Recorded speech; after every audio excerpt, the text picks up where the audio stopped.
Hey everyone, and welcome to All Father Chronicles. Today, I've got a chilling tale for you that's perfect for a spooky night. It started with a single, seemingly insignificant disappearance. Nobody noticed right away, not in a city like this. People came and went, lives intersected briefly before parting again, and the constant bustle of the streets blurred faces into an indistinguishable mass.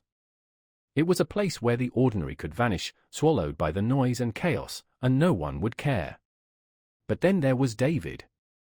David Ruiz was an accountant, the kind of guy who went unnoticed in most social situations. His co-workers liked him well enough, he was quiet but efficient. He wasn't a partygoer, didn't have many friends, and his routine was predictable: work, home, repeat. His colleagues joked that he had the personality of a spreadsheet, organized and dull. So when David didn't show up to work for 2 days, no one panicked. It wasn't until the third day that people started to ask questions. David's boss, a stout man named Henry, was the first to act. He called David's phone, no answer. Emails went unanswered, too. Growing annoyed, Henry called David's landlord, who reported that his tenant hadn't been seen for days. It was only then that the police were called. The apartment was tidy, untouched by the signs of violence or struggle. David's keys were still on the kitchen counter, his coat hung neatly on the hook by the door. Nothing was missing, except for David himself. It was as if he had simply walked out and disappeared into thin air. The police opened a missing persons case, but with no leads and no evidence of foul play, it went cold quickly. In a city this size, people disappeared all the time. But not like this. A week later, another person went missing. This time it was Lisa, a university student. Her friends had last seen her leaving a late-night study session on campus, but she never made it back to her dorm. Her phone pinged briefly near an alleyway a few blocks away, but when authorities searched the area, there was nothing. No Lisa. No trace. The first reports of something strange came in not long after Lisa's disappearance. A woman named Rebecca, who worked at a late-night cafe downtown, claimed she had seen a tall, dark figure standing just beyond the streetlight on the night Lisa vanished. Rebecca had been taking out the trash behind the cafe when she noticed it. It was tall, impossibly tall, she said, and it seemed to blend into the shadows around it, like it was part of them. She couldn't make out a face, the darkness obscured it completely. But she could feel its eyes on her, watching from the void. At first, Rebecca thought it was just some drunk, standing in the alley. But the way it moved, slowly and silently, sent a chill down her spine. She hurried back inside, locking the door behind her, and by the time she worked up the courage to look out the window again, the figure was gone. She didn't tell anyone at first, thinking it was just her imagination, until she heard about Lisa's disappearance the next day. Then she couldn't shake the feeling that the figure she saw had something to do with it. She went to the police, but they brushed her off. A shadowy figure in an alley wasn't much of a lead. Still, Rebecca couldn't let it go. She began talking to people, asking questions, and that's when she started hearing more stories. Others had seen it too, the tall, shadowy figure lurking just out of sight. Some described it as having long arms, unnaturally elongated, like the limbs of a spider. Others swore its eyes glowed faintly in the darkness, red like embers. But no one had ever seen it clearly. It was always just beyond the edge of light, disappearing the moment you tried to focus on it. A week passed. Another person went missing. This time, it was a young father named Kyle, last seen leaving a bar late at night after a work party. The security footage from the street outside the bar showed Kyle walking toward a parking lot, slightly intoxicated but otherwise fine. Then, just as he rounded the corner, the camera glitched. For less than a second, the screen flickered with static, and when it cleared, Kyle was gone. People began whispering about the Shadow Stalker. By the time the fifth person disappeared, the city was in a state of panic. It wasn't just the disappearances that unnerved people, it was the lack of any trace, any clue as to where these people had gone. The media was calling it a mystery, but on the streets, it was something else entirely. People were scared. Terrified. Local forums and social media buzzed with theories, most of them ridiculous: government conspiracies, alien abductions, some kind of strange cult operating in the shadows. But amid the noise, there were consistent reports of the figure. More and more people were coming forward, claiming to have seen the tall, shadowy shape lurking in the dark corners of the city, always just out of reach, always disappearing before anyone could get a good look. Some of the stories were eerily similar. A man who worked late at a warehouse near the docks swore he had seen it standing under the overpass, watching him. A woman walking her dog in the early hours of the morning felt its presence behind her, only to turn and find nothing there. A bus driver reported catching a glimpse of it in the rearview mirror, standing in the shadows between streetlights as he drove his route through the city center. No one could explain it, but the reports kept coming, and the city's fear grew. The disappearances continued, one every few days. 7 people. Then 8. Then 10. The police were overwhelmed. They held press conferences, assuring the public that they were doing everything they could, but it was clear that they were grasping at straws. Every lead went nowhere. Every investigation turned up nothing. There was no pattern to the victims: different ages, races, genders, socio-economic backgrounds. The only thing they had in common was that they vanished without a trace. By the time the 11th person disappeared, people were staying off the streets after dark. The city, once bustling with nightlife and activity, had become a ghost town at night. Shops closed early. The streets emptied. And the shadowy figure continued to lurk. It was around this time that Emma and Marcus, 2 amateur paranormal investigators with a popular YouTube channel, decided to step in. Their channel, Spectre Seekers, was mostly known for its light-hearted ghost hunts in supposedly haunted places, old hotels, abandoned asylums, places that had reputations for being spooky but rarely yielded any real evidence. But the Shadow Stalker intrigued them. Emma, the more skeptical of the pair, thought it was just a mass hysteria case, something the public had latched onto to explain the disappearances. Marcus, on the other hand, was convinced that something paranormal was at play. They decided to investigate. They started by interviewing witnesses, people who claimed to have seen the figure. Rebecca, the cafe worker, was their first interview. She repeated her story in detail, emphasizing the unnatural height of the figure and how it seemed to dissolve into the shadows. "Did it feel human to you?" Marcus asked, his voice filled with excitement. Rebecca hesitated. "I don't know. I mean, it looked like a person," but she trailed off, shuddering at the memory. Something about it felt wrong. Like it wasn't supposed to be there. They interviewed more witnesses, and while the details varied, there was a common thread: the figure was always there, just on the edge of perception, watching. The pair decided to visit the places where the disappearances had occurred. Late at night, they walked the empty streets, filming their investigation for the channel. They visited the bar where Kyle had last been seen, the alley where Lisa's phone had last pinged, the overpass where the warehouse worker had spotted the figure. Nothing. No strange activity, no shadowy figure. Just empty streets and eerie silence.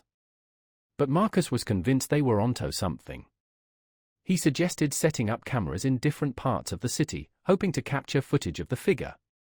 Emma agreed, though she remained skeptical. They set up their cameras in key locations, near alleys, under bridges, along the less-traveled streets where the figure had been sighted. Then they waited. It didn't take long for things to start happening.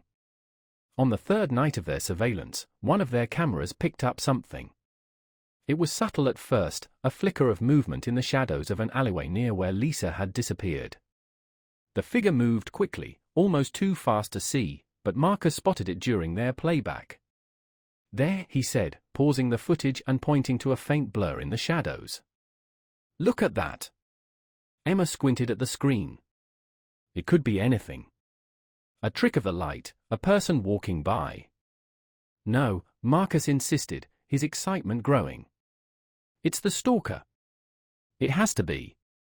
They replayed the footage, frame by frame. The figure was tall, unnaturally so, its silhouette blending into the darkness like smoke. Its face was still obscured, but there was something about the way it moved, too fluid, too quick, that made Emma uneasy. They set up more cameras the next night, focusing on the alley. This time, they stayed nearby, watching from the safety of their car, hoping to catch a glimpse of the figure in person. Hours passed. Midnight came and went. Just as Emma was about to suggest packing it in for the night, Marcus stiffened. "Do you see that?" he whispered, his voice barely audible. Emma followed his gaze. At the far end of the alley, just beyond the reach of the streetlight, a figure stood. It was tall, taller than any person should be, its head nearly scraping the top of the alley wall. Its arms hung unnaturally low, almost reaching the ground. Emma's breath caught in her throat. She felt a cold chill wash over her, the hairs on the back of her neck standing on end. It was the stalker. For a moment, neither Emma nor Marcus moved. The shadowy figure stood at the far end of the alley, almost indistinguishable from the darkness itself. It didn't move, didn't seem to breathe or shift like a person would. It was just there, watching them. "Do you see it?" Marcus whispered again, as if speaking too loudly would alert the figure.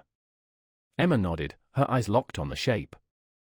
Her heart pounded in her chest, her instinct screaming at her to run, to get as far away from that thing as possible. But she couldn't move, frozen by the sight of it. Marcus, on the other hand, grabbed his camera and slowly opened the car door. "I'm going to get closer," he said, his voice trembling with excitement and fear. "Are you crazy?" Emma hissed, her voice sharp. "You can't go near that thing." But Marcus was already out of the car, camera in hand, moving toward the alley. Emma's heart raced, her stomach twisting in knots. She knew this was a bad idea, but she couldn't leave Marcus to face whatever that thing was on his own. Reluctantly, she followed him. The alley was silent, save for the sound of their footsteps on the cracked pavement.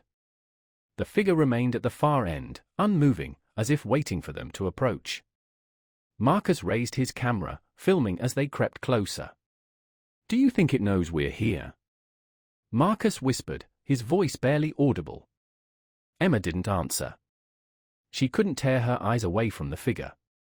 Every instinct in her body screamed at her to turn back, to run, but something kept her moving forward. Maybe it was Marcus, or maybe it was the strange pull of the figure itself. As they neared the middle of the alley, the figure finally moved. It took a single step forward, its long, spindly legs moving in an unnaturally smooth motion. Emma's breath hitched in her throat, her pulse quickening. "Marcus, we need to go," she whispered urgently, tugging at his arm. "Now." But Marcus didn't move. His camera was still trained on the figure, his eyes wide with a mixture of awe and terror. "It's real," he breathed. "It's really real." The figure took another step, its elongated limbs gliding over the pavement. Emma could see it more clearly now. Its body was impossibly thin, its skin like black smoke that seemed to shift and ripple in the dim light. Its face was still obscured, but she could feel its gaze on them, cold and unfeeling. "Marcus," Emma said again, her voice more forceful this time. "We need to go, now." Finally, Marcus seemed to snap out of his trance. He lowered the camera and nodded, his expression one of barely contained fear. "Okay," he said. "Okay, let's go." They turned and began walking back toward the car, trying to remain calm, trying not to run. But as they moved, they heard it, the sound of footsteps behind them, slow and deliberate. Emma's heart raced. She didn't dare look back. The footsteps grew louder, closer, the sound of something large and heavy moving toward them. Emma could feel the weight of its presence behind her, like a predator stalking its prey. "Don't look back," she whispered, her voice trembling. "Just keep walking." Marcus nodded, his face pale with fear. They quickened their pace, their footsteps echoing off the walls of the alley. The car was only a few yards away now, they just had to reach it, get inside, and drive away. But then, the footsteps stopped. For a brief moment, there was silence, and Emma dared to hope that the figure had given up. She glanced over at Marcus, her breath catching in her throat. He was staring ahead, his face frozen in terror. Slowly, Emma turned her head. The figure was right behind them. The shadowy figure loomed over them, its elongated arms reaching out as if to grab them. Emma's mind screamed at her to run, to get as far away from this thing as possible, but her body wouldn't move. She was frozen in place, trapped in the figure's gaze. Marcus, however, wasn't frozen. He let out a strangled cry and bolted toward the car, his footsteps pounding against the pavement. "Run," he shouted, his voice filled with panic.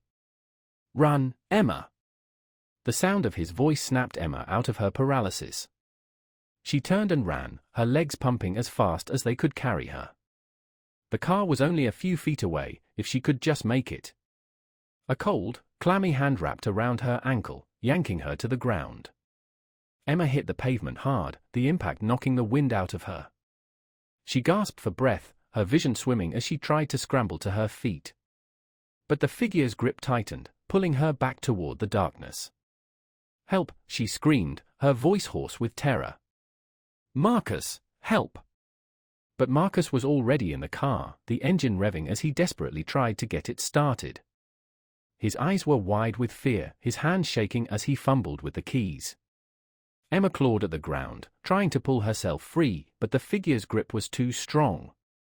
It was dragging her back, into the shadows, where the light from the street lamp couldn't reach. She looked up, her eyes locking with Marcus's through the windshield. For a moment, their gazes met, his filled with terror and guilt, hers with desperation.